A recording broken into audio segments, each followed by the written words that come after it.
tonight's starting lineups. And guys, what are we going to be looking for in this one from Larry Sanders? Well, one thing that you have to have in basketball is big men who can protect the rim. And that's what Sanders does. He's willing to go up and block shots, really control the paint, and protect that rim area. And there's nothing easy in the lane when Sanders is on the floor. Always have to be looking over his shoulder if you plan on putting up a shot with him around. The Celtics are looking to grab one here for the home fans in Boston before heading out on the road. Well, they are on top of the game right now, and guys on top of the league, the best record in both conferences. You know, looking at the Celtics, they've been the story of the regular season in my mind, smashing expectations and really taking the league by storm. Yeah, they've been impressive, no doubt about it. Among the league's best as we approach the postseason.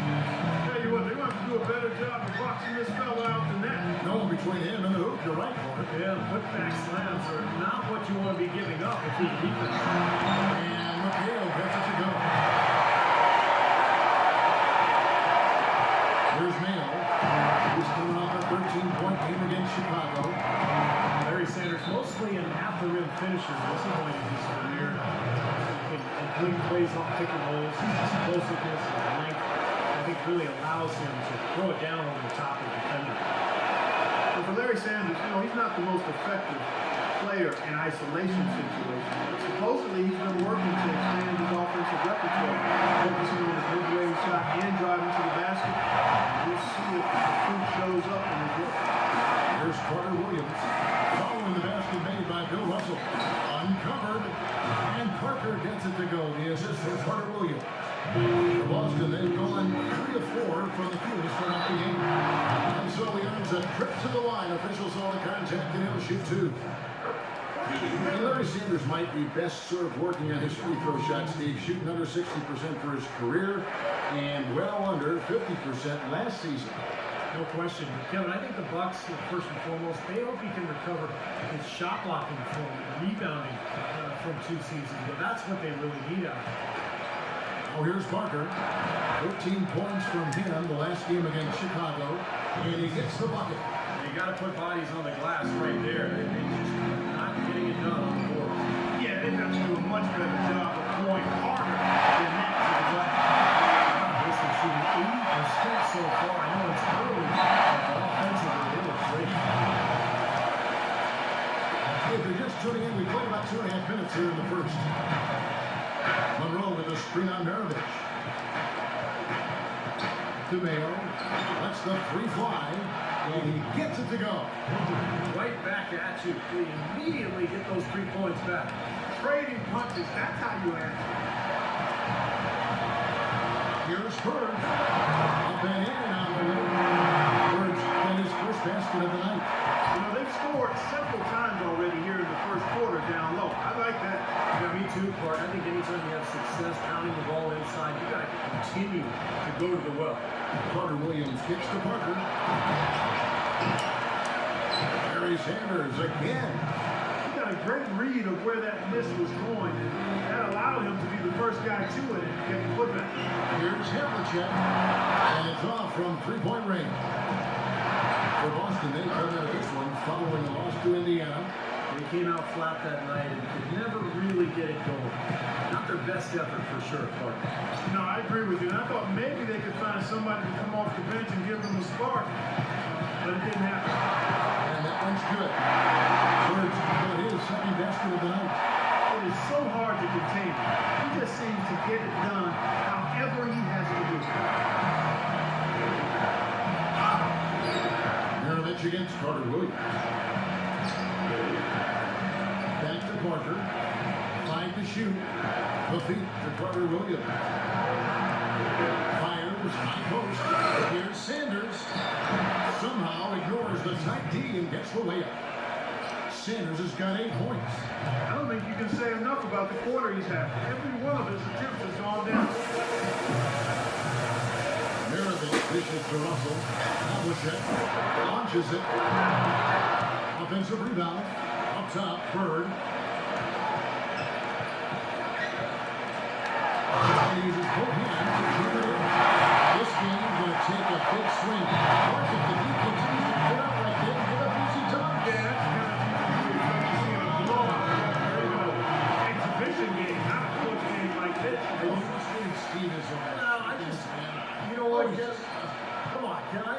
like that he didn't choose to just lay it up there. I mean, he threw it down with force. MIL kicks to Parker. It's hauled in by Bill Russell. This quarter has not been his best. The defense may be starting to affect him a little bit. Back to Havlicek. Lets it go from deep. That ball. Nicely gets up from Pete Maravich. Havlicek's got 6. He can be a forgotten man in their offense sometimes, but the defense still needs to keep an eye on him. Parker against Bird. Parker up top. Right now averaging 15 points a game. And it's sent back by McKee. They recover. He's been anything but his usual self this quarter. It's actually been ugly to see. Bird misses. Well, that defense went from 4 to no defense at all.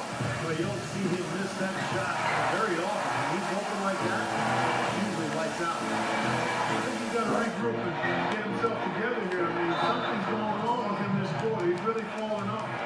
Well, he really anchors their defense. You know, his teammates can lean on him.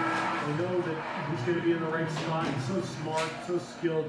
Really the complete package at the defensive end of the floor.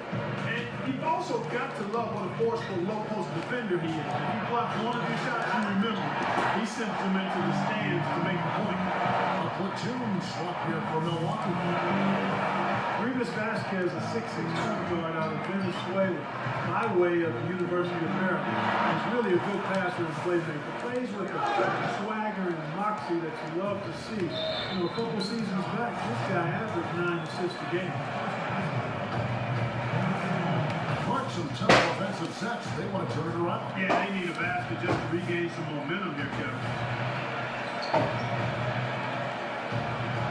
Dishes it to Antetokounmpo, and here's Marshall from the arc. That's good. Marshall's got his first 3 points of the game. That's like a layup for him. It's just wide open out there. Here's McHale, and the layup falls. And the Celtics lead by 4. The number of points they've scored in the paint already today is pretty eye-opening, Steve. No, it's off the charts. It really is. And defensively, I mean, they have to start shutting down some of those lanes to the hoop. Now here's Vasquez. Still getting warmed up offensively. No buckets yet in the game for him. Clock at 4. And it's out of bounds to the Bucks as Milwaukee retains possession. Well, that pass was in the air a long time. Long enough for him to get a finger on it anyway and send it out of bounds. Here's Marshall. Just 3 to shoot. No good on the quick 3. Nice early advantage for them on the last guy. Part of rebounding well early is just going after the ball and boxing out. I mean, establishing that tone so that you can maintain it later in the game. Here's Marshall following the basket by Larry Bird. 7-second difference, shot and game clock. Comes up. The fast break ends at the rim with the jam. Yeah, he didn't even bother to lay around for any help on that play. That was a one-man job all the way, Steve. He knew what to do with it and when. So for the Bucks, their last game a loss to the Bulls. They found themselves up against a team that night, Kevin, and they just didn't have the manpower defensively to shut them down. You know, guys, I expected a little more fight out of them than what they showed us. They never strung together any stops like they needed to.